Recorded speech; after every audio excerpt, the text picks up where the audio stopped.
Hello, guys. How are you? Hello, Coach Mooney. Fine, thank you. How's it going, Coach? Hey, Coach. How's it going? Coach Mooney, could you possibly start with a state of the Spiders? And you suggested here in the last week or so that this team is ready to play and very eager to get together with somebody else. Could you elaborate on that and why that is? Yeah, I would say, we need to play because we've been here since July. And so usually we have been in the summer, but we'd have a break in August. We've always given the guys fall break. So they go home. So they're getting breaks that are built in, and we're kind of building up to the start of the season, which would have been 2 weeks earlier in the past. And then we have these older guys who, they have a really good idea of what they're doing, and they're very competitive and know exactly what is going on. And so that competitiveness needs to be utilized against the other teams, because, when you have older guys and younger guys, our older guys want to win each and every drill or scrimmage or competition. And so then sometimes that's not helping the younger guys quite as much because of their desire to win. And so we're splitting up, sometimes helping those younger guys come along and giving the older guys enough competition for them. So it's just going to be better when we're playing and we're using all of our competitive juices to win a particular game against an opponent. Thank you. Coach, have you guys been able to, you've been without Nick for about a month now. Have you been able to kind of get into a rhythm without him being part of the usual day and the usual rotation, everything like that? Yes. Obviously losing Nick's devastating. Not only a great player, but a really key part of who we are. So that's been really difficult, for me, from an emotional standpoint and from, feeling badly for Nick. But team-wise, yes. And again, I feel like because of our age and experience, our guys, they have a good idea of just how they go about their business in a really positive, energized way. So I think while that's a setback, a tremendous setback, it's compartmentalized. And in terms of, when we get ready and whether we lift or meet or practice, they're ready to go. And I think the freshmen and the younger guys I don't necessarily think they have any choice but to follow what the older guys are doing. So in that respect, I think that what Nick has helped to establish has been the valuable part of having us move on and continue to play and go about our business, and what we would say is the right way. And then I know you guys, have a veteran group, but do you still have to talk to them and caution them against looking ahead to your third game when you have 2 games, ahead of that you really have to focus on first? Sure, of course. I think that's for everybody. You have to have tremendous respect for college basketball. Mike Davis has coached in a national championship game. His son's one of the leading scorers in the country. They have 7 new guys. The odds are that they're really good Division I players. Morehead State has been a good program. They've done a really good job. So, yeah, I think we're because we're playing at Kentucky, it feels even more like it would be easy to overlook. But we've talked about it, and we've talked about how important it is for us to go out and play and play the opponent. And welcome that challenge and do everything we can to win that particular game. Thank you, Coach. Chris, there's been discussion of Jai possibly playing more of a role early just with, play style. Nick's obviously out. Connor's going to be out those first 3 games.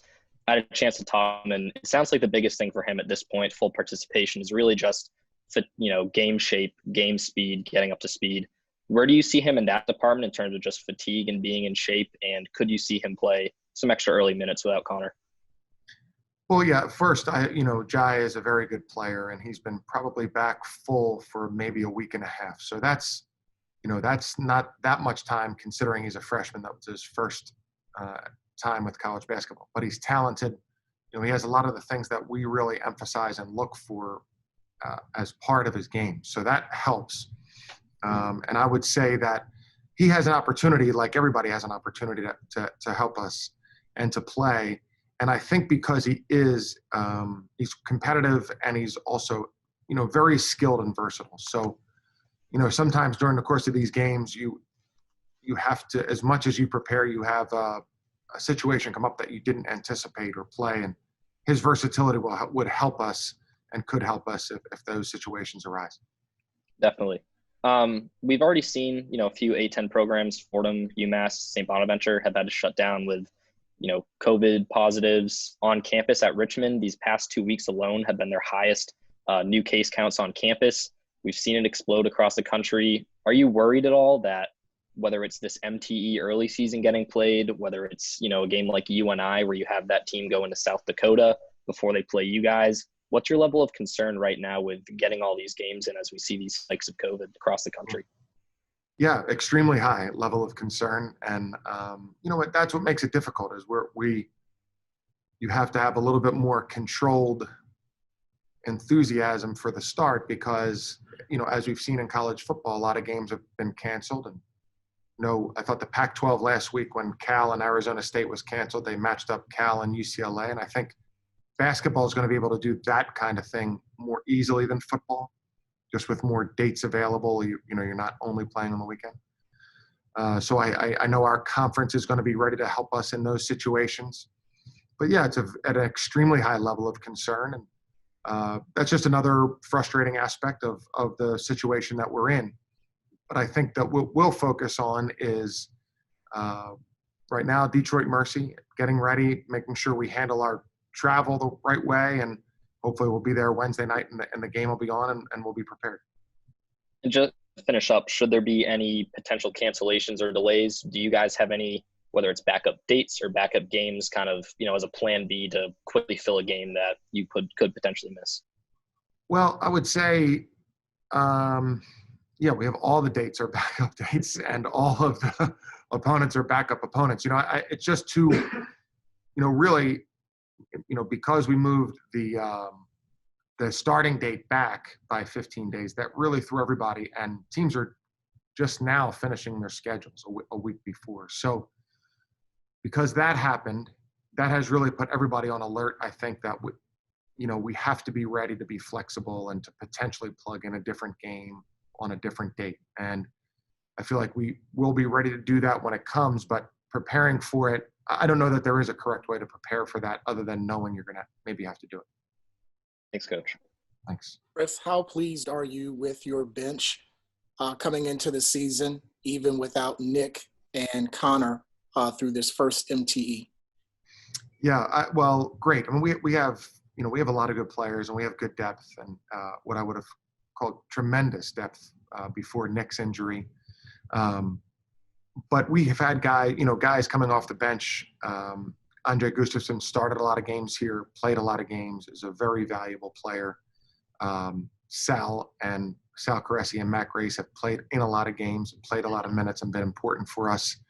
And so, to start there, that's really good, given our starting five is so good. And then, the freshmen have a chance to help. I mean, it's a talented group. Isaiah Wilson is probably the furthest along right now. His speed and his competitiveness, and his understanding are at a really high level for a freshman. And he competes every day with one of the best backcourts in America, and he comes to do that as hard as he can every day. So I think those guys have a chance to help us too. Isaiah being the most likely or the furthest ahead. So I like our depth, and I think that's a real strength of our team.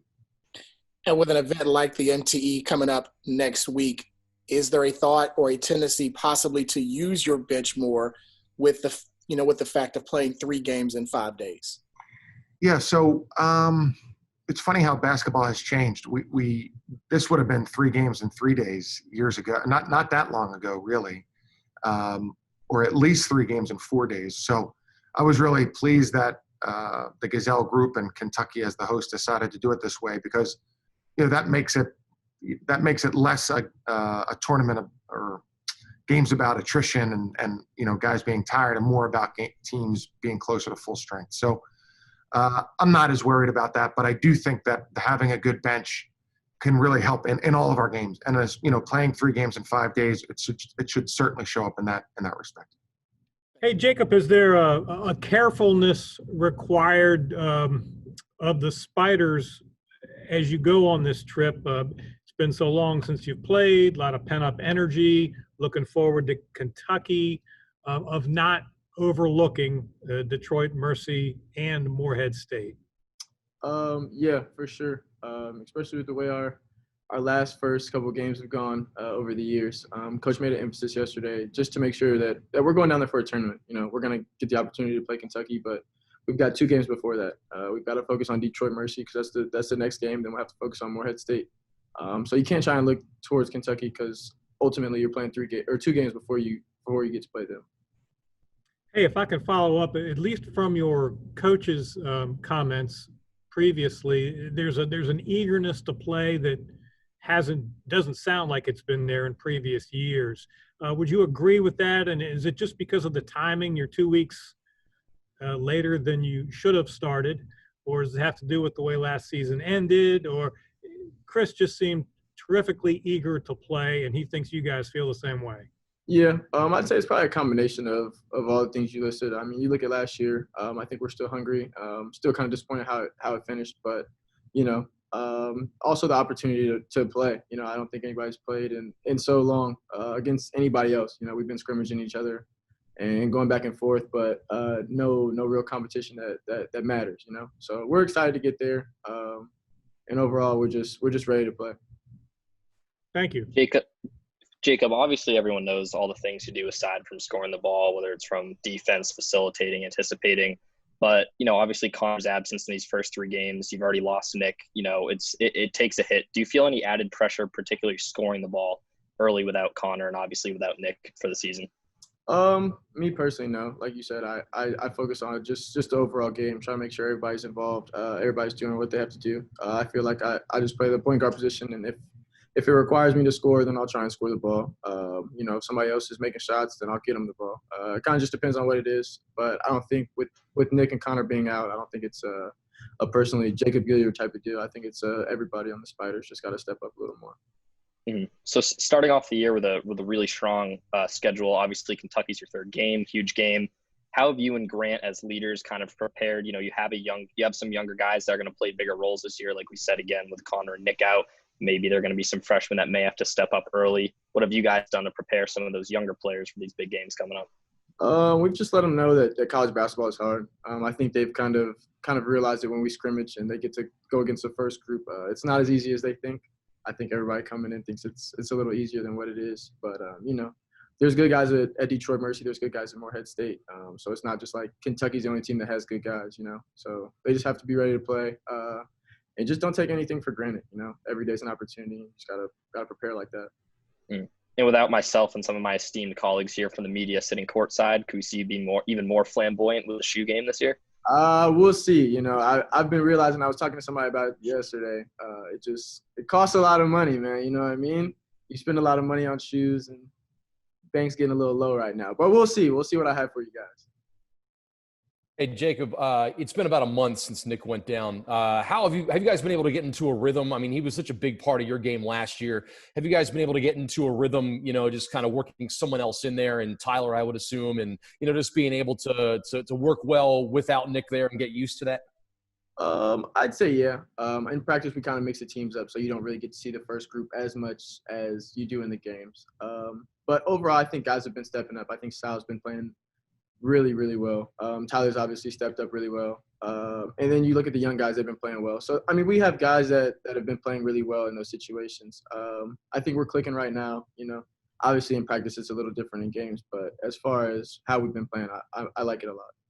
How much do you scout Detroit Mercy specifically? What do you know about them? They're your first game, but I know you have 3 games in 5 days. So you guys are doing a lot to handle yourselves. What do you know specifically about Detroit Mercy?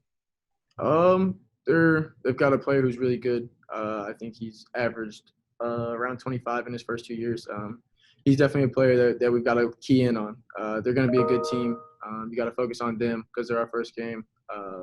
But, you know, I think we're the better team. So I think if we go out and just play like it, you know, at the end of the day, if you're better, you just got to be better some days. And so I think that's what it's going to come down to. Thanks, Jacob. Hey, Jacob, have you guys talked or thought about what it'll be like playing with no crowd either for you here in the Robbins Center or against you, and how much you feed off of that won't be there? It'll definitely be different. I think it'll be different for everybody. It's going to be weird and unusual for everybody, but we've talked about it. The bench is going to be huge. We're going to have to talk a lot. They're going to have to help us out a lot as much as they can. So hopefully that can be a plus for us. We'll see. Would you be in favor at all of any kind of piped in crowd noise, either in our arena or on the road? Would that help or kind of be an annoyance to you guys? So the only time I'm used to hearing crowd noise, like through a speaker, is before we play VCU. We usually prepare for it like that. We hear the crowd noise get a little wild as we prepare for Siegel, and I don't like that. So I'm not a fan. Just initially, that's the first thing I think of. So I don't like it too much, but we'll see. Jacob, you work alongside a freshman every day. If you could think back to your freshman year and perhaps what you know now that you can tell him that you didn't know then, what do you try to share with Isaiah Wilson based on your experiences?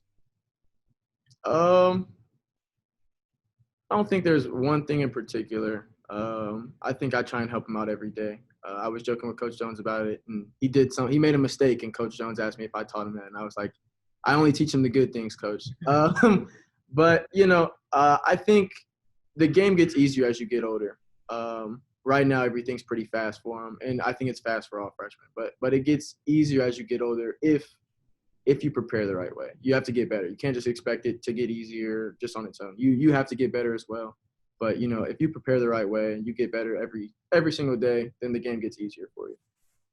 Did the Spiders head into the offseason hoping to improve in an area or two in any sort of exit interviews you might have had following last year?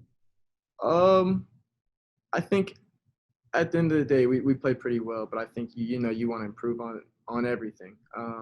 I think one of the biggest things that we took away from it is how good we were defensively in the A-10.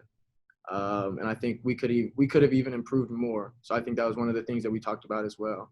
And then you look at the shooting. We shot the ball pretty well, but you look at certain guys, and we feel like we could have shot even better, So, there's not one particular area, I think, but I think you could just improve a little bit everywhere.